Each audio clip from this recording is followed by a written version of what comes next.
this is Vallisa from Lyca Radio, and today I'm here with the cast and crew of Bambai Meri Jaan. Hi guys. Hi, hi. Welcome to Lyca Radio. So you're working on this crime thriller TV series that's coming out on Amazon Prime. So I've got a few questions for each of you. Ritesh, first of all, how does it feel knowing that this show is being screened worldwide on Amazon Prime? I mean, it's great. It's amazing that you have an opportunity of taking a story set, which is a fiction story set in the backdrop of a free nation and the birth of the underworld in the city. So I think it gives you an opportunity of going to the mainstream homes of outside the Indian diaspora, and I think Amazon is providing that to us. And I think it's it's really interesting to see how right now there's an opportunity going with stories from India, and I'm sure with some other countries as well, that where your talent, both in front and behind the camera, with your stories, your culture, in which it has an opportunity to be reaching out to a far more global audience. So it's obviously exciting times, and we all feel, and makes us also responsible now that, to make those kind of stories and be conscious about that it's not only going to be one audience, you have a massive global audience. So and it is based sort of in old Bombay. It's showing a different side of Bombay that maybe people haven't even seen before, especially people in the UK maybe who weren't around in that time. So I think its setting is beautiful. It's got that, that's why it sets it apart from what you've seen with other gangster or crime shows. And also at its root, it's a very strong, emotionally written script. It also deals with a lot of different layers of relationships between the various characters in it, right? So I think the world it is in, the era it is, and like I said, especially it tells you the story of the birth of the underworld at the time, what it meant for them to have freedom, in whatever way, whether it's negative, and at the same time when this country got its freedom. So I think, the setting makes it exciting, but it's more so the soul is still the story and the characters. And the fantastic acting as well in it. There you go. Now, Shujat, the TV show has a very 60s look and feel and style, which is great to give you that feel of the era that it's based in. Did you have to do a lot of research in making sure that you got that right feel? It was of course a lot of intricate work, a lot of research, a lot of roaming around the streets of Mumbai, because present day Mumbai is a very different city. It's really developed and progressed, and logistically tough to even shoot. How do you control so many vehicles and cars? And so we had a mammoth set put up, and it took a couple of years of research in terms of the period and the textures that we were using, whether it was wall paints or the lighting of it. The kind of sources that we were using were exactly the same that were used in the 60s and 70s to get that kind of result. Terrific job done by my DOP, John Schmidt. And of course, all the departments came together. What was the costuming that they were wearing, and the looks of it. Each character, there were 120 odd casted members, and each one of them was intricately designed. Also, as a process, the costumes were given way before, months before, to the actors to start wearing them and start feeling, because what happens is, when I bought a new jacket and it feels new, so my entire vibe and energy is very different when I'm wearing something new. So I just wanted to break that mold, because I wanted each one of them to look comfortable, and from that, because it was world creation and believability at the end of the day. And also the grading of the film and stuff, because it's very yellowy, which gives it that feel of an old school sort of TV show, but in a new modern day, which is brilliant. Yes, again, I mean, all credit to John and my colorist, Anna. They've both really kind of dived deep, and John, of course, is an American, and he had to do a lot of research on his own, because we being Indians, we know, because it's not like 500 years ago, right? It's a recent past which can be kind of researched easily, but I think everything came together, and we're really satisfied with the end result. I mean, also the name itself, because that's changed. Yes. And especially with the whole fact that they're talking about changing India to Bharat now, and you had Bombay moving to Mumbai. Was it difficult? Maybe, Avinash, you can answer this. Was it hard to keep saying Bombay instead of Mumbai, because now you're culturally used to saying Mumbai? Well, it took a while for me to shift from Bombay to Mumbai. And then, yes, because I grew up at the time when it was Bombay, and it was later changed to Mumbai. And now that I've been saying it Bombay for almost 4 years, it becomes difficult to let go of this as well. And then that's why you're reminded of the old quote of what's there in the name, as long as we love it. And we presented it as Bambai Meri Jaan, expressing the love that we have for the city. 100%. And your lead character in there, how did you prepare for yourself for the role?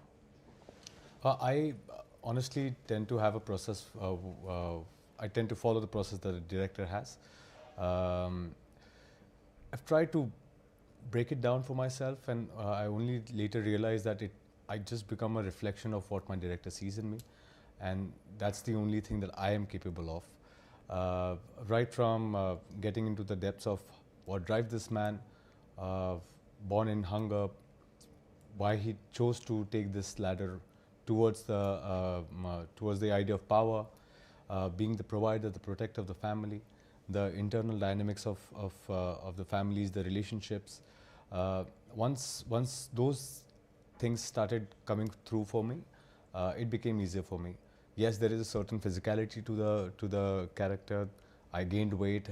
Unfortunately, for 3.5 years, I had to maintain that and stay with it with that mustache, which is very 60s and 70s. But apart from these things, I think it was just following the guidance of the director and hoping that I deliver and I'm able to be a great medium for him to be able to tell the story that he wants to. And as Shujat mentioned, you had to wear the outfits. How did that feel? I think I remember cutting off my mustache and sending him a picture saying, this is where we start from. And next thing I know, he sent me the clothes. And then you start just wearing them. In a way, that process was to start living the character as much as possible. And it's a process that I adapted from there on and hung on it for 3.5 years. So it was exhausting, but at the same time, I think very fulfilling.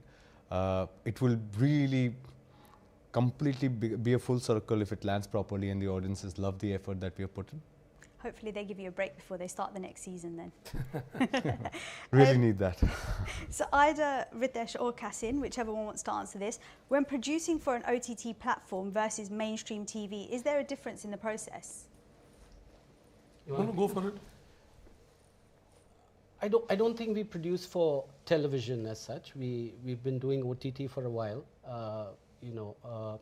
This actually will be including our returning seasons, I'd say about 12th show that we are putting out there. So by now, we know the process of putting together a writer's room right from when you have a story and developing it further. So yeah, I think the research that goes into an OTT show is far more, because you sort of get into every character and their sort of graph. And how at heart the story still remains the same while you go into the B stories and the C stories. So yeah, it's a more immersive process, and we thoroughly enjoy. It's a writer's medium, and that's what we enjoy. It's also shot differently, right? Because if it's a TV series, sometimes you shoot it as you're going along, maybe like a couple of weeks in advance. But when it's OTT, you kind of shoot everything at once, and then it's ready to go as a product.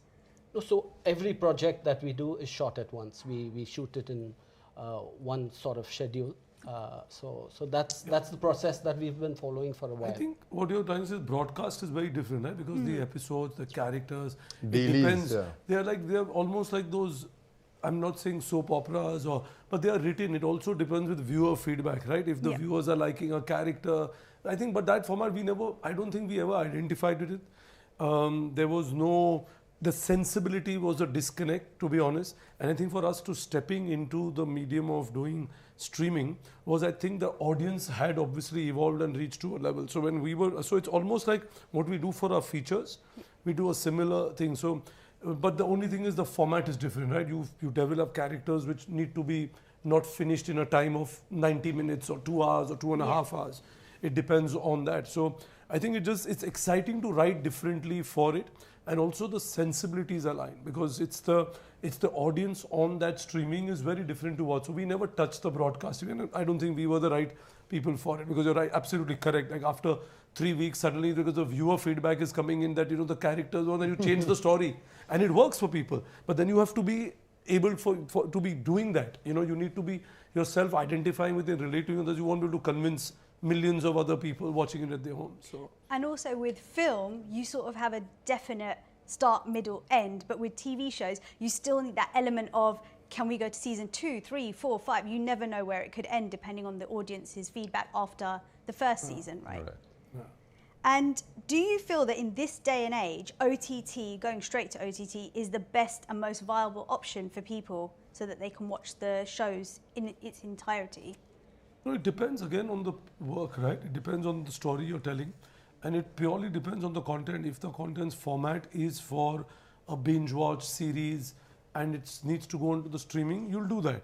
But if it's a feature film, then it's okay to be, and then you should do it for theatrical. I think the difference, if you're asking about what is it for today's date and time, at least for where Indian content is concerned for cinema, then I think what you have to be conscious about that when you do something for cinema, you are going to be expecting people to make an effort to come and consume. It's going to be that people get out of their homes, sit in their cars, and they mark a date to come and consume your content. So it should be collective viewing, and I don't mean the genre. It can be comedy, it can be a love story, it can be drama, it can be action, it can be anything. But it should create that urgency for a collective viewing. Vis-a-vis to on streaming, it's at your convenience. You can watch it, but also you must understand streaming is also becoming very tricky because it's a huge commitment. The minute you know that there are 10 episodes or 8 or 7, it's a huge commitment you're making, because once you're into it, you're wanting to finish it. Yeah. So they both have their pros and cons. Amazing. Thank you guys so much for joining us here at Lyca Radio. Thank you. And good luck with the release of the TV show. Thank you Thank you so much. Thank Thank you so much. No problem.